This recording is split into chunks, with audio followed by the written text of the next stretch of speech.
La dernière fois, nous avons vu qu'évaluer, c'est juger et que tout jugement est basé sur un critère. Nous avons vu également qu'un bon évaluateur cherchait à développer des arguments objectifs et à dépasser la simple opinion personnelle. Alors, argument, opinion, quelle est la différence? C'est ce que nous allons voir aujourd'hui.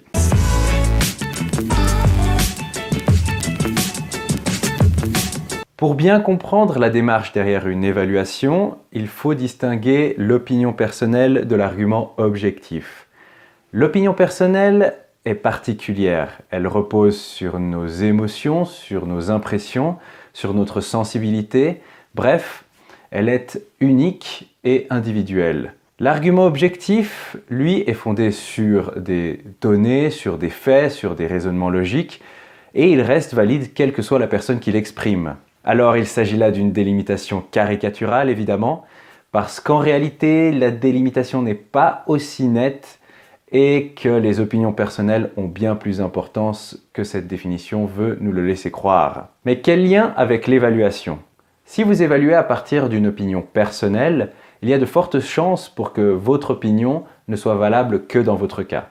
Par exemple, si vous êtes allé voir le dernier film The Avengers et que vous l'avez trouvé trop long, et que vous conseillez à votre ami de ne pas aller le voir parce que vous l'avez trouvé trop long, eh bien il y a des chances pour que si votre ami le voit, il le trouve au contraire trop court.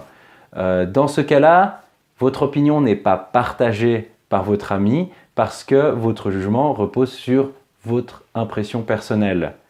En revanche, si vous dites à votre ami que le film The Avengers dure 2h30, eh bien il s'agit là d'un constat objectif et difficilement réfutable.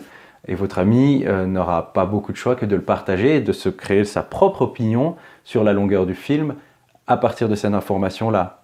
Vous voyez ici, nous avons deux évaluations portant sur le même objet. L'une est fondée sur un critère subjectif, tandis que l'autre est fondée sur une mesure métrique objective, le temps, qui est partagé par tout le monde. Dans cet ordre d'idées, plus un jugement évaluatif aura recours à des critères objectifs, plus il aura de chances d'être partagé et de convaincre. Et ça, c'est fondamental dans le processus évaluatif. Alors convaincre grâce à une méthodologie carrée, ça c'est l'idéal dans la théorie. Et en pratique, ça ne se passe pas vraiment toujours comme ça. Mais ce sera le sujet d'une autre vidéo.